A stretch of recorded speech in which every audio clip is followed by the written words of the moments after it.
What other build would be good to start with it than my favorite build called that Occultist? I restarted with this in the last 4 league, so I can safely say this is one of the best starters. What's up guys, Pidget here. Let's see what things we got on the damage side. Our skill choices almost all called that skill: Vortex, Creeping Frost and Cold Snap. Vortex is an icy blast that explodes around you, dealing cold damage to enemies and leaving behind a vortex, which deals cold damage over time. Creeping Frost, you fire an icy projectile that bursts on impact and start dealing cold damage over time in the area. Cold Snap, you create a cold damage over time zone in the targeted area, and this zone will be expanded itself. We will also use the wild version of this skill for even more damage and speed up or clear in maps. Also, you get frenzy charges when this skill kills enemies. The build will use 3 curses to boost our damage even further, namely Frostbite to lower the enemy cold resistance,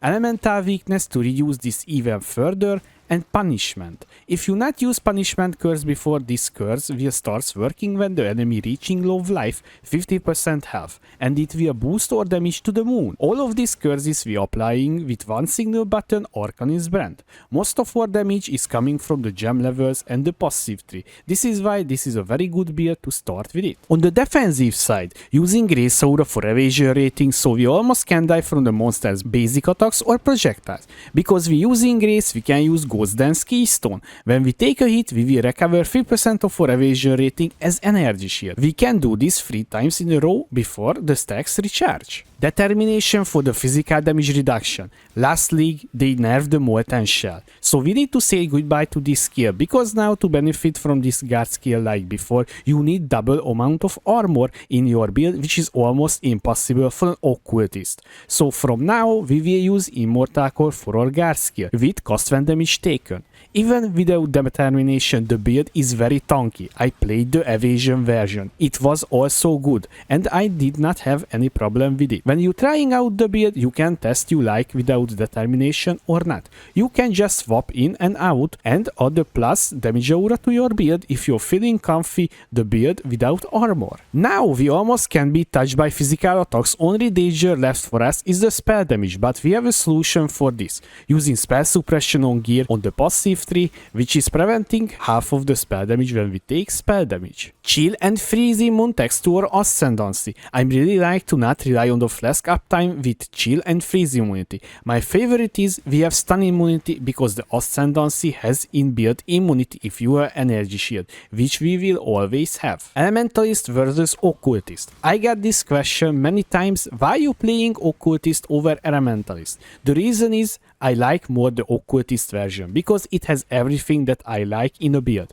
The quality of life on the Occultist feels good, like extra curse. You can apply curses on hexproof enemies, stun immunity, ES regen by mapping, chill and freeze immunity by default, disables every regen that a monster have, so you will have a good time killing the life regen essence monsters or big HP rares with life regen. Damage wise they are almost the same. With my setup, the Occultist version will have very tiny more DPS. Both version is good, so it's up to you which one you like more. I would like if you hit the like button like the shaper hitting the adder, so it can start spread to more people. Thank you! Because it's league start, we can't have big items in the first day of the league. That's why we have very basic items in the list here. Only one item worth to mention. Not needed, but it's good to have.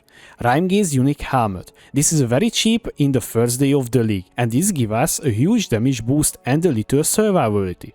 You can get this item for 1 or 2 chaos in the first day easily. After that, even cheaper. According to POE Ninja, this price is based on this graph, and you can see on the first day of the league little bit more than 1 chaos. I think this is very good price for an item that gives us that much damage, also provide us a pseudo 5 link for our skill in our helmet. The other very surprising thing, we will not use life mod on our body armor because we got a new mastery last league, which is giving us 50% maximum life if our body armor doesn't have life mod. So we can use energy shield and evasion rating prefixes on our body armor. The other big changes from last league for our 3, we got back the Mana Reservation Mastery as Mana Mastery. This is why we are locating the Mind Drinker and taking Mana Mastery increase Mana Reservation efficiency of skills. Before we dive into the skill tree, I would like to share with you my golden rule for leveling. If I locking damage, I will start taking damage nodes. If I dying, I'm starting taking life nodes. Simple as that. Now the passive, the tree building itself, really straightforward. You only have two choices when you start leveling, path left or path right. In the early acts, I suggest to you start pathing towards the right side of the tree, towards elemental focus and entropy. Take all the life nodes you see here, but skip the Jewel sockets for now. You will allocate this when you have no other nodes to take. You will not travel down for the spell suppression. Instead, you will pathing towards Grow and Decay. Ignore the suppression node here for now. Take Snowforged and travel Season of Ice and travel to Influence and take Arcane Sanctuary. This is for the early levels. This should be enough till you get gem levels. The reservation nodes you can take here and here if you already have auras and want to fit more in that you see in the POB. We're taking Occultist as our Ascendancy because this Ascendancy synergizes really well with the Cold Death skills. The notables in order are the following. In your first lab, you take Void Beacon, really good node early in the leveling process. It will increase your damage, and Science 3.18 most of the monsters have high life regen. With this node we will completely nullify their regen. Second lab, we take Frigid Wake. This is what I really like this Ascendancy. You will freeze and chill immune, so we don't have to rely on flask uptime, also giving us more cold damage, and we take less damage from the chilled enemies. Third lab, you take Vibration for stun immunity, and you will regen energy shield if you killing enemies up to 10% per second. When you complete your Rebel lab, take Unholy Authority as your last Ascendancy. This will give us an extra curse, and we can apply curses on hexproof enemies. Gem and Gem Link, starting with our main link setup. In our body armor, we're using two active skill gems, namely Vortex and Creeping Frost. And our links is the following: Swift Application, Control Distraction, Inspiration, and Hypothermia. In our helmet, really important, we need to socket these gems inside our helmet if you're using Rimegaze unique helmet. So the links is the following: Bone Chill, Control Distraction, Swift Application, and Wild Cold Snap. Aura setup in our boots: Malevolence for the damage over time multiplier and increased skill effect duration, Grace for the evasion rating, Clarity for the mana regen, and Determination for increased armor and more armor for us. Our curse setup in our gloves: Frostbite, Elemental Weakness, Punishment.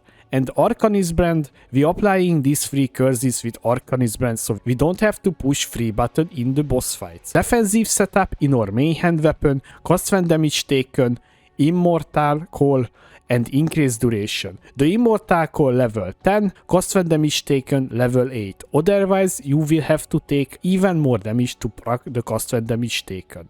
Our move and skill setup: Frostblink or Flame Dash. It's up to you what you want to use. And Arcane Surge. Also we were using Frostbomb, and when you get the Eldritch Implicits on your gloves to inflict Cold Explosion and hit, you can remove this gem. I hope you enjoyed this video about Cold Death Occultist League Starter. If you have any question, please let me know in the comment section below.